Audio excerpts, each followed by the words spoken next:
Happy Tuesday, fourth grade. It's Mrs. Manzi. Today we're going to be doing a read aloud called Anansi and the Moss Covered Rock. This is by Eric A. Kimmel, illustrated by Janet Stevens. We have read other Anansi, the spider books in class throughout the year. And also, the girl talks about, in The Girl Who Loves Spiders, she mentions Anansi in that story as well. And Anansi is a collection of Anansi the spider is a collection of different tall folk tales, and we are going to read this one today. So as you are reading, okay, think about folk tales and what we try to learn from them. And the author is always trying to teach us a moral or a lesson that goes with the story. So as I'm reading today, try to think what the author's theme or message is. Anansi and the Moss Covered Rock. Now it says retold here, okay, because he is not the original author of this book. Once upon a time, Anansi the spider was walking through the forest when something caught his eye. It was a strange moss-covered rock. "How interesting," Anansi said. "Isn't this a strange moss-covered rock?" Kapump. Everything went black. Down Anansi fell, senseless. An hour later, Anansi woke up. His head was spinning. He wondered what had happened. "I was walking along the path when something caught my eye. I stopped and said, 'Isn't this a strange moss-covered rock?'" Kapum. Down Anansi fell again. But this time, when he woke up an hour later, he knew what was happening. "Aha," said Anansi. "This is a magic rock, and whenever anyone comes along and says the magic word, 'Isn't this a strange he goes down." "This is a good thing to know," said Anansi. "I know just how to use it." So Anansi went walking through the forest until he came to Lion's house. Lion was sitting on his porch. At his feet was a great pile of yams. Anansi loved yams, but he was too lazy to dig them up himself. Anansi said to Lion, "Hello, Lion. It is very hot today. Don't you think so?" "Yes, Anansi," said the lion. "It's terribly hot." "I'm going for a walk in the cool forest," said Anansi. "Would you like to come?" "I certainly would," said Lion. So Lion and Anansi went walking through the forest. After a while, Anansi led Lion to a certain place. "Lion, do you see what I see?" "Oh, yes, Anansi," said Lion. "Isn't this a strange moss-covered rock?" Kapum! Down fell Lion.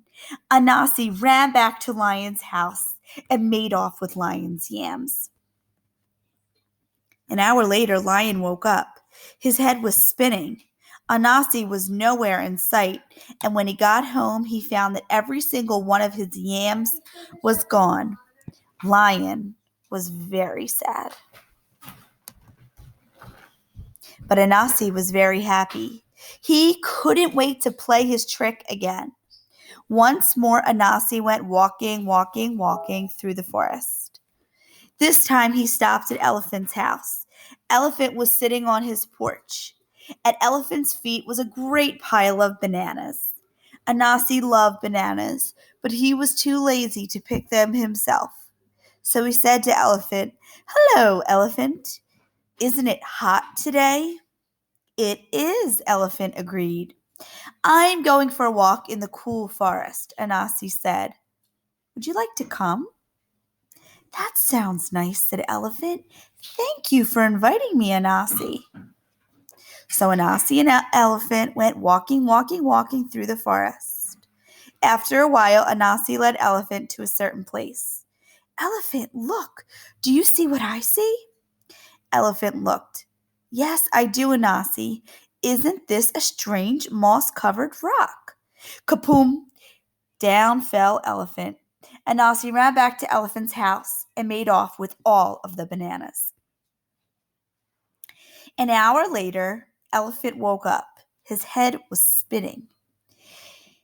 Anansi was nowhere in sight, and when he got home, he found that every single one of his bananas was gone.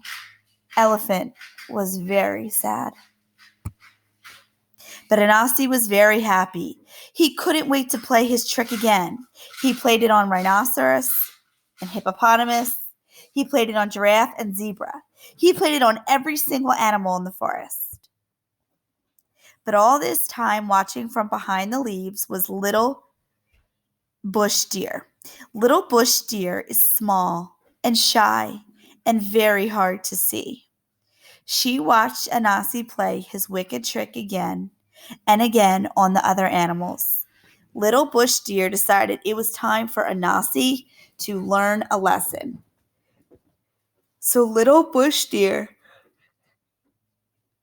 went deep into the forest to where the coconut trees grow.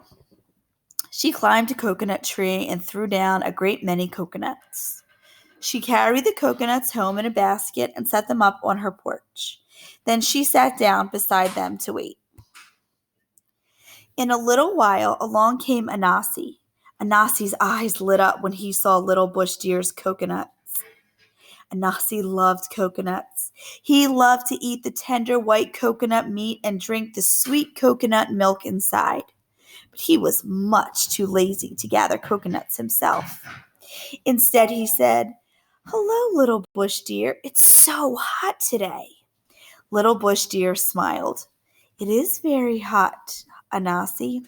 I'm going for a walk in the cool forest. Would you like to come?" "Yes, I would," said little bush deer. So Anansi and little bush deer went walking in the cool forest. After a while, Anansi led little bush deer to a certain place. "Little bush deer, look over there. Do you see what I see?" Little bush deer knew all about Anansi's trick. She looked. "No, Anansi, I don't see anything." "You must see it. Look very carefully." Little bush deer looked. "No, I still don't see anything," she said. Anansi began to get angry. "You must see it. Look over here, right where I'm pointing. Do you see it now?" "No, Anansi," said little bush deer. Anansi stomped his legs. "You see it. You just don't want to say it." "Say what?" said little bush deer.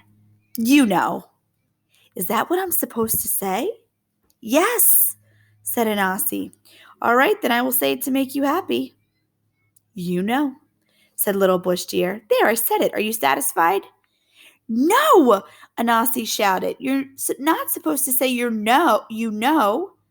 "Well, what am I supposed to say?" "You're supposed to say, 'Isn't this a strange moss-covered rock?'" Kapoom! Down fell Anansi.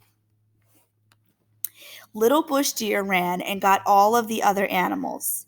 Together, they went to Anansi's house and took back all the good things he had stolen from them.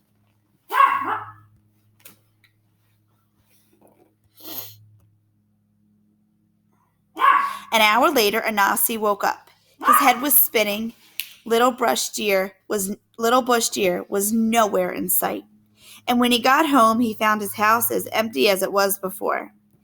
But if you think Anansi learned his lesson, you're mistaken, because he is still playing tricks to this very day. The end. So think about the theme or the message that the author is trying to convey throughout this story. What did he want you to learn? I hope you guys enjoyed this and have a great day.